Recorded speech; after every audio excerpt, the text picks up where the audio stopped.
Voilà, j'ai dépassé les 29 minutes. Donc c'est le moment de vérité. Une bonne batterie fiable, j'espère qu'elle a du jus. Le moins, le plus.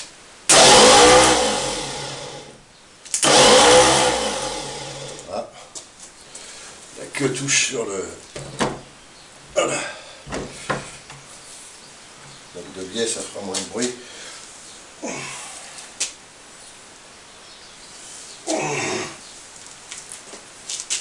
Plus, moins.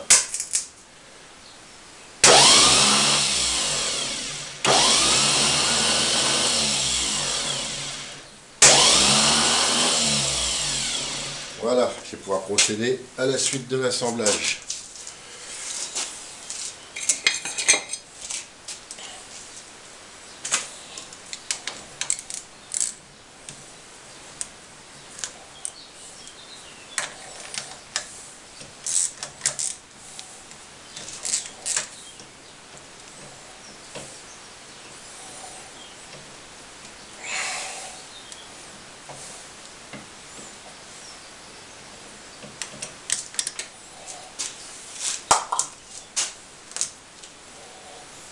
Alors, un bel écrou cuivre ici.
Et merde. On va mettre le casser sur le bas. Hein.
Je repose mon fil de masse vite fait.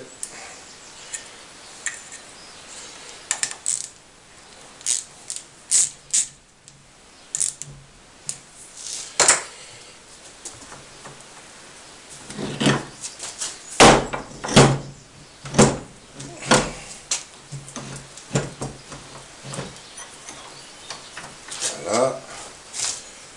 Je remets toutes les vis au solénoïde.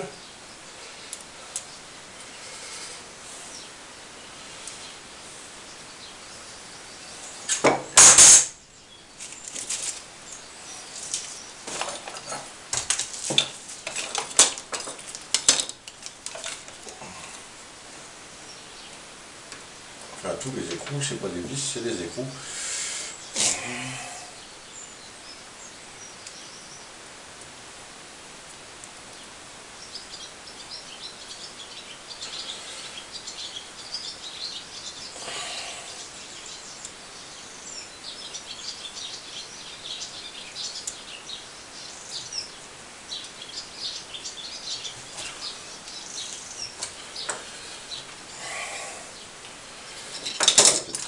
mettre l'axe de fourchette aussi.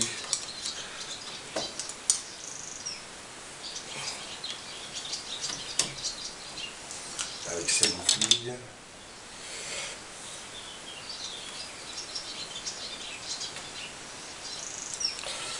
Voilà.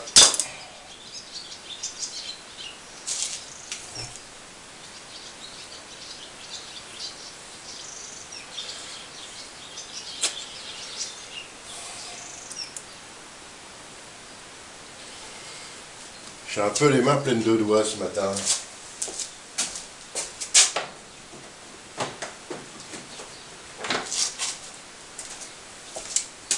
En fait, c'est l'arthrite qui me gagne un peu. Je me suis cassé 4 fois les 2 poignets. 4 fois chacun.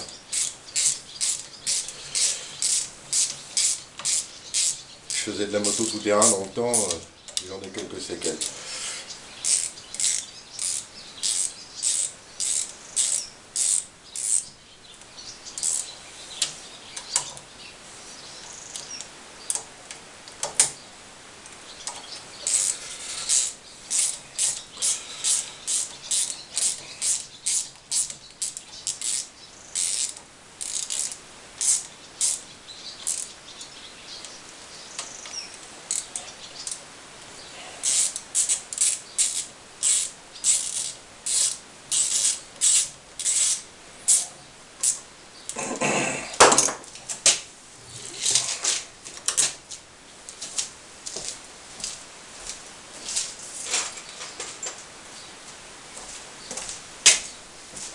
J'ai une belle chier d'écrou en cuivre.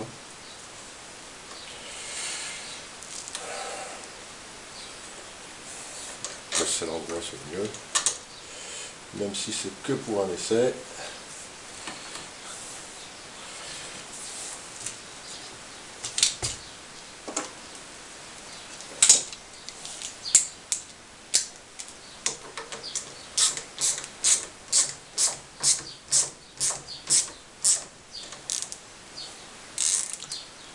Ça me plaît pas, c'est vrai.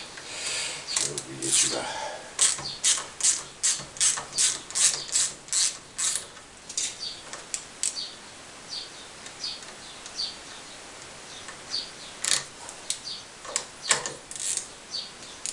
On va faire attention parce que ça m'est déjà arrivé de péter une bakélite.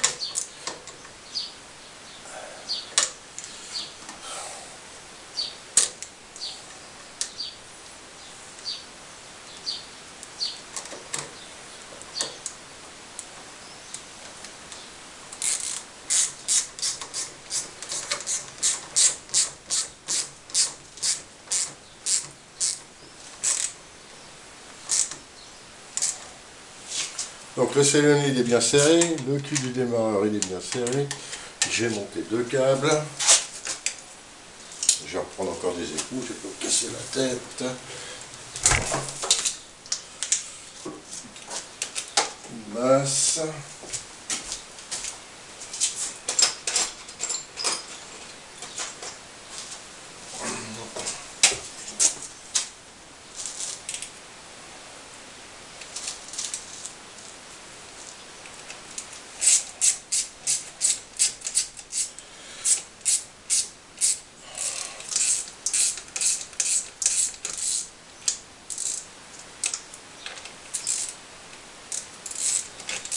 Quand ça veut pas, ça veut pas.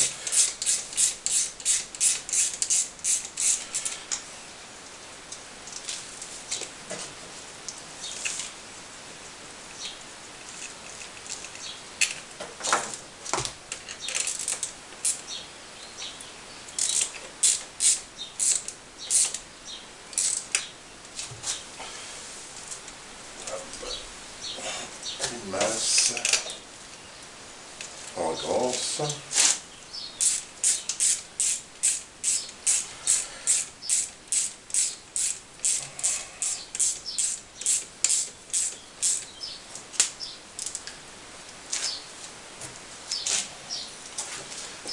Une plousse.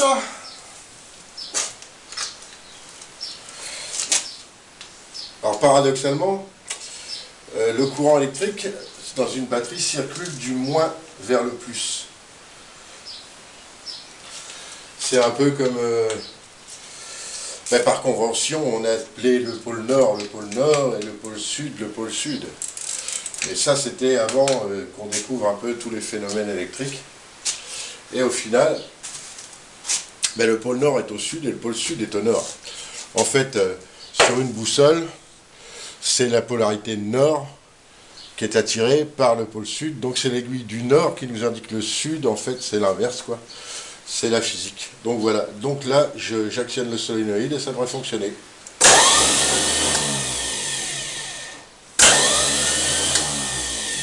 Et voilà, c'est reparti pour un bon petit démarreur.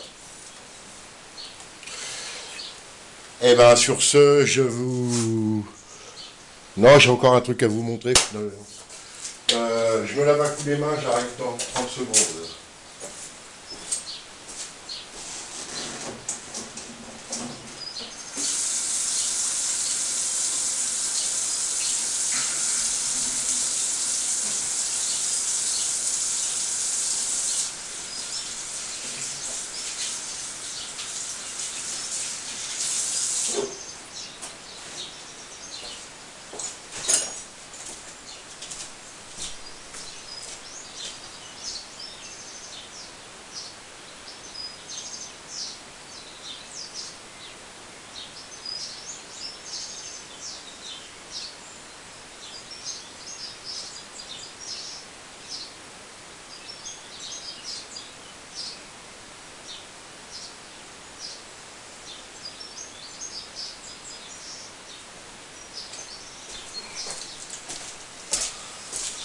Donc hier j'ai fabriqué ça, enfin hier et avant-hier, ça m'a pris un peu de temps quand même.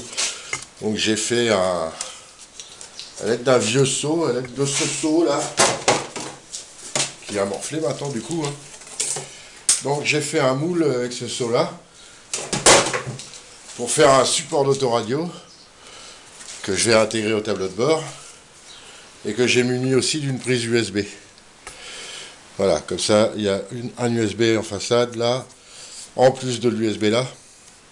Donc un USB pour charger en 2,4 ampères, là. Et un USB pour la musique et tout, enfin bref. Donc voilà, un beau petit support d'autoradio que je vais intégrer au tableau de bord, à la place où il y avait le cendrier que je vais peut-être mettre ailleurs. Un support que je devrais peut-être reponcer et repeindre parce que c'est fait tout rayer. Je l'ai poncé au 120 avec ça. Enfin bref. Voilà. Donc voilà ce que je vais m'amuser à faire aujourd'hui. J'ai donc, pour en finir pour le camion, j'attends toujours la collection de pièces pour la pompe à vide. Je vais lui faire un sort sur ses difficultés de démarrage. J'ai trouvé en fait hier avant-hier en changeant un support moteur que il y avait des tuyaux de retour de fuite sous le collecteur là, sous le collecteur d'admission. Il y a un tuyau de retour de fuite qui fuit et voilà pourquoi j'ai une prise. Voilà pourquoi j'ai une prise d'air et que mon gasoil retourne au réservoir. En espérant que ce ne soit pas non plus à cause de la bougie de préchauffage, qui elle est munie justement d'un tuyau de retour de fuite, et parce qu'en fait on doit pomper, du coup la poire que j'ai mis en hauteur, là ça va être très bien. Donc il y a sur les tuyaux de retour de fuite à vérifier, j'ai une fuite, donc je vais les changer, j'en ai racheté là tout à l'heure. Donc je vais démonter le collecteur d'admission, regarder à tout ça et vérifier à tous mes tuyaux de carburant et redémarrer ce véhicule et voir après. Donc je le redémarrerai, j'attendrai 48 heures et je regarderai s'il redémarre au bout de 48 heures, s'il n'est pas désamorcé.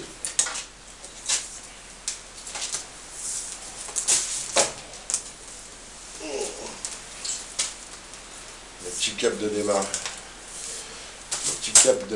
C'était des câbles de démarreur d'un bateau, ça. C'est en fait, avant d'acheter cette maison, je me suis acheté cette maison il y a 7 ans. grâce à une voiture que j'avais conservée, une sale voiture, vraiment une voiture de merde, la voiture qui m'a jamais satisfait, qui toujours en panne, toujours une galère, vraiment une bagnole de merde que j'ai conservée, et à chaque fois je la sortais, mais c'était une panne et tout ça, enfin bref, j'ai toujours des galères, principalement sur le moteur. Bon, c'est vrai qu'à la base, j'avais pas trop les moyens de me refaire un moteur comme il faut à l'époque. Et puis qui plus est, il commençait à être salement rouillé. Donc je l'ai conservé pendant 20 ans à l'abri, de façon à ce qu'elle rouille pas plus qu'elle ne l'était. Et en revendant l'épave, c'est en revendant l'épave de cette voiture, ainsi que mon bateau, que j'ai pu m'offrir cette maison. Voilà, donc j'ai un beau petit corps de ferme, en fait je vais vous montrer, tiens, 5 minutes. Hein. Donc celle-là fait que 35 mètres carrés au sol, contre les autres qui font 42. Donc ça me fait un beau petit... Il n'y a pas beaucoup de terrain. Qui plus est, je dois le partager un peu avec les voisins, parce que j'ai des droits de passage et tout. Mais bon, ça me fait quand même une belle baraque. Les 3 parties là qui sont couvertes en tôle bac acier, hein, j'ai fait avec mes moyens. Et en fait, j'ai acheté ça 10 000 euros. Donc avec les 5 000 euros de la vente de mon combi Volkswagen, c'était un combi Volkswagen T2A, cette fameuse bagnole pourrave là. J'en ai chopé la haine de Volkswagen en fait. Mais bon, comme c'était à la mode, j'ai profité que c'était à la mode, il n'y en avait aucun à vendre sur le bon coin. Je l'ai vendu, ça a pris une journée. Je l'ai mis à 10 h du matin aux annonces. L'annonce est parue à 10 h du matin. À 16 h, il était vendu. 5 000 euros une épave, c'était pas mal, je m'en suis bien sorti. Ça m'a permis d'acheter cette maison.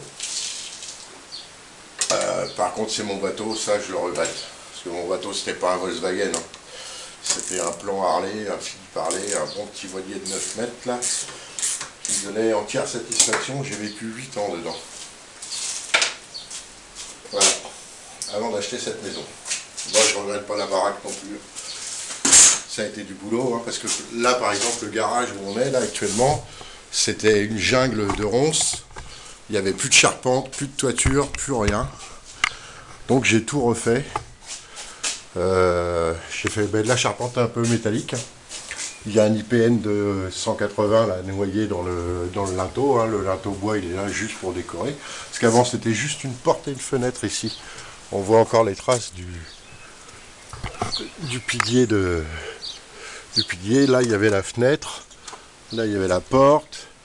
Et j'ai recreusé sous le mur pour remonter les pierres en miroir en bas, là. J'ai fait une porte avec des portes de récup. C'est pour ça que c'est pas les 3 mêmes. Hein, c'est une porte-fenêtre de récupération. Et voilà, ça fait, c'est vitré au moins, on y voit clair. Là, j'ai une pièce que j'ai pas terminée là-haut. J'ai plus les moyens.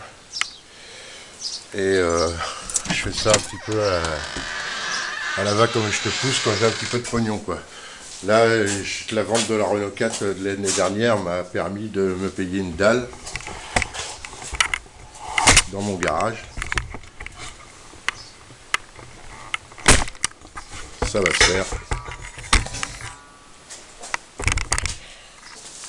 Parce que pour moi, le garage, c'était une pièce essentielle de la maison. Celui-là, je sais plus ce que je vais en faire. C'est encore un peu de rouler. Donc voilà. Sur ce, je vais vous laisser. Je vais vous souhaiter une bonne journée. Moi, je vais continuer mes bricoles. Je crois que je vais aller déposer le collecteur, vérifier tous ces tuyaux d'alimentation et de retour de fuite.